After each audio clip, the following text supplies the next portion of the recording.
டேய் ஒழுங்கு அடம் முடிக்காம அந்த எக்ஸ்ரே எடுறா வாடா. டேய் அதெல்லாம் எடுத்தா கேன்சர் வந்துருமா? என்ன சாகடிக்க பாக்குறியா? போடா. இங்க பாரு இப்ப வரலன்னு வச்சுக்க இன்னொரு கை உடைச்சு விட்டுறேன் வாடா. என்ன சரிங்க சத்தம்? சார் நீங்களே கேளுங்க சார். டாக்டர் வந்து எக்ஸ்ரே எடுக்க சொல்றாங்க. எக்ஸ்ரேலாம் எடுத்தா கேன்சர் ஒன்று எடுக்க மாட்டேன்றான். கரெக்டாக தானே சொல்கிறாரு என்ன சார் நீங்களே எப்படி சொல்றீங்க? சார்? இந்த எக்ஸ்ரே எடுத்தால் கேன்சர் வரும்னு சொல்கிறாங்களே, அது ஏன்? அதே மாதிரி எந்த மாதிரியான ஸ்கேன்லாம் எடுத்தால் நம்ம உடம்புக்கு எந்த விதமான ஒரு பாதிப்பு ஏற்படாது? குறிப்பாக கர்ப்பிணி பெண்கள்லாம் ஸ்கேன் எடுக்கலாமா எடுக்கக்கூடாதா? அப்புறம் இந்த x ray, CT scan, MRI, ultrasound இதெல்லாம் என்ன? இதை பற்றிலாம் சொல்கிறேன், கவனமாக கேட்டுக்கோங்க. முக்கியமா அந்த கேன்சர் பத்தி சொல்லுங்க சார். சார் பொதுவாக இந்த ஸ்கேன்லாம் வந்து கதிர்வீச்சுகளை பயன்படுத்தி தான் எடுக்கிறாங்க. இது பயன்படுத்தும் போது நமக்கு கேன்சர் வரதுக்கான பாதிப்புகள்லாம் இருக்குது. இப்போது கதிர்வீச்சுகள்லாம் பயன்படுத்தாமே ஸ்கேன் எடுக்கக்கூடிய சில விஷயங்கள்லாம் இருக்குது. அதெல்லாம் என்னன்னு பின்னாடி சொல்கிறேன். இப்போ கதிர்வீச்சுகளை பயன்படுத்துன்னு பார்த்தீங்கன்னா இந்த எக்ஸ்ரேவும் சிடி ஸ்கேனும் சொல்லலாம். இது ரெண்டுமே வந்து கதிர்வீச்சை பயன்படுத்தி தான் வந்து இமேஜ்ன்றதே கிரியேட் பண்ணும். அந்த கதிர்வீச்சுலாம் வந்து பார்த்தோன்னா நம்ம உடம்புக்குள்ள வந்து ஊடுருவி போய் தான் இந்த மாதிரி இமேஜ்ன்றதே கிரியேட் பண்ணுது. இது எக்ஸ்ரே, சிடி ஸ்கேன். இப்போ கதிர்வீச்சை பயன்படுத்தாதுன்னு எடுத்துக்கிட்டா எம்ஆர்ஐ ஸ்கேன், அதுக்கப்புறம் வந்து அல்ட்ராசவுண்ட். எம்ஆர்ஐ ஸ்கேன் எடுத்துக்கிட்டா இது வந்து மேக்னெட்டிக் பவரை யூஸ் பண்ணி தான் வந்து இமேஜ்ன்றதே கிரியேட் பண்ணுது. இது எடுக்கிறது மூலிமா உங்களுக்கு எந்த ஒரு பாதிப்புமே கிடையாது. அதே மாதிரி அல்ட்ராசவுண்ட் எடுத்துக்கிட்டா இது சவுண்ட் வேவ்ஸ் மூலிமா தான் வந்து பார்த்தோன்னா இமேஜ்ன்றதெல்லாம் கிரியேட் பண்ணுது. இது எடுக்கிறதுனால எந்த ஒரு பாதிப்புமே இருக்காது. அதனால தான் பொதுவாக இந்த கர்ப்பிணி பெண்களுக்குலாம் வந்து அல்ட்ராசவுண்ட் எடுத்து தான் வந்து உள்ள இருக்க குழந்தை எப்படி இருக்குது, நல்லா இருக்கா இல்லையான்றதெல்லாம் மானிட்டர் பண்ணுவாங்க. அதனால கர்ப்பிணி பெண்கள்லாம் அல்ட்ராசவுண்ட்லாம் தாராளமாக எடுக்கலாம். ஆனால் இந்த மாதிரி எக்ஸ்ரேலாம் கண்டிப்பாக எடுக்கவே கூடாது. அந்த இடத்துல வந்து பார்த்தோன்னா ஒட்டி வச்சுப்பாங்க, எக்ஸ்ரேலாம் கர்ப்பிணி பெண்கள் எடுக்கக்கூடாதுன்ட்டு. சார் நீங்க சொல்றத பார்த்தா கதிர்வீச்சு இல்லாத எம்ஆர்ஐ ஸ்கேன் இல்லைனா அல்ட்ராசவுண்ட் தான் எடுக்கணும். அப்புறம் என் டாக்டர்லாம் எக்ஸ்ரே, சிடி ஸ்கேன்லாம் எடுக்க சொல்றாங்க. சார் இந்த இடத்துல நீங்கள் ஒரு முக்கியமான விஷயம் தெரிஞ்சுக்கணும். இப்போ நம்மளை சுற்றி இருக்கிற இயற்கையில இருந்தே நேச்சுரலாக வந்து பார்த்தோன்னா ஒரு விதமான இந்த ரேடியேஷன்லாம் வந்து வெளியே வரும். அந்த ரேடியேஷன்லாம் நம்ம உடம்பு வந்து பார்த்தோன்னா உள்வாங்கிட்டு தான் இருக்குது. இந்த ரேடியேஷனை அளக்கிறத வந்து பார்த்தோன்னா மில்லி சீவட்னு சொல்லுவாங்க. இது மூலமாக அளந்து பார்க்கும்போது சராசரியாக ஒரு மனுஷன் வருஷத்துக்கு 3 மில்லி சீவட் அளவுக்கு வந்து ரேடியேஷனை உள்வாங்குறாங்க.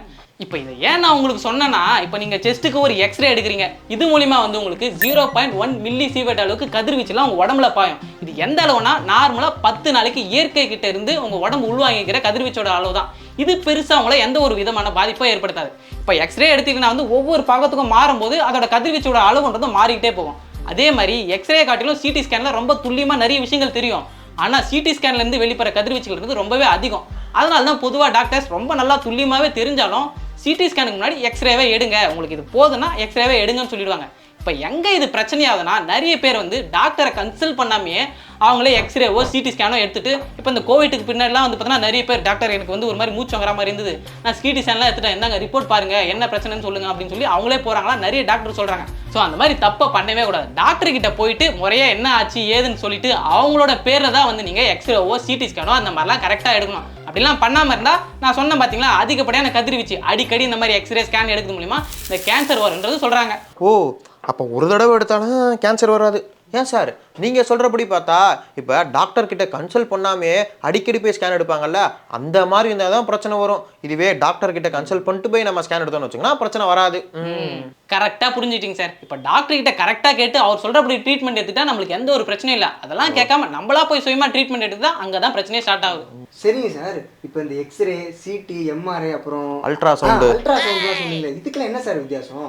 சொல்கிறேன் சார். இப்போ எக்ஸ்ரேன்னு எடுத்துக்கிட்டிங்கன்னா இது 2D இமேஜை தான் கொடுக்கும். அதாவது வந்து 2 டைமென்ஷனல், அதாவது மேற்பக்கம் இந்த சைடு பக்கம் இந்த 2 பக்கம் இமேஜை தான் வந்து பார்த்தா இந்த எக்ஸ்ரேன்றது கொடுக்கும். இந்த எக்ஸ்ரே மூலிமா இப்போ உங்கள் உடம்புல எலும்பு எதனா உடஞ்சிருந்தாலோ இல்லை தேய்மானம் ஆயிருந்தாலோ இல்லை ஷேப் எதனா மாறி இருந்தாலோ எக்ஸ்ரே மூலிமா கண்டுபிடிச்சிக்கலாம். அடுத்து வந்து சிடி ஸ்கேன். இது எக்ஸ்ரேவோட கம்பேர் பண்ணும்போது கொஞ்சம் சுப்பீரியர் ஆனது. இப்போ இது வந்து 3D இமேஜை கிரியேட் பண்ணும். அதாவது 3 டைமென்ஷனல், இது மேல் பக்கம் சைடு பக்கம் அதுக்கப்புறம் கீழ் பக்கமும் காட்டும். எக்ஸ்ரே எடுத்துக்கிட்டா எப்படி காட்டும்? மேல் பக்கமும் சைட்லையும்.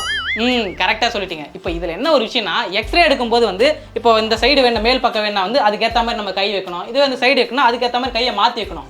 இதுவே சிடி ஸ்கேனில் அதெல்லாம் நம்ம எதுவுமே பண்ண வேணாம், நம்ம படுத்தாலே போதும், அதுவே சுற்றி எல்லாமே வந்து பார்த்தோன்னா அழகாக ஸ்கேன் எடுத்துரும். இப்போ இதை வச்சு வந்து எக்ஸ்ட்ரா இன்டர்னல் ஆர்கனில் எதனா பிரச்சனை, இப்போது கிட்னியில் எதனா பிரச்சனை, ஹார்ட்டில் எதனா பிரச்சனை, பிரெயினில் எதனா பிரச்சனைலாம் வந்து பார்த்தோன்னா இந்த இதை வச்சு கண்டுபிடிச்சிக்கலாம்.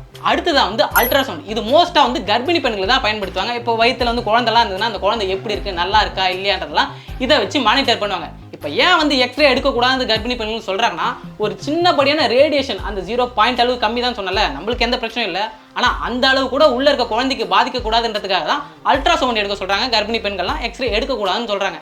அப்புறம் இந்த அல்ட்ராசவுண்டை வச்சு நம்ம அப்டாமன் ஆர்கன்ஸு, அப்புறம் ஹார்ட்டு, இந்த தைராய்டு இந்த மாதிரியான இடத்துல எதனா பிரச்சனை இருந்தாலும் கண்டுபிடிச்சிக்கலாம்.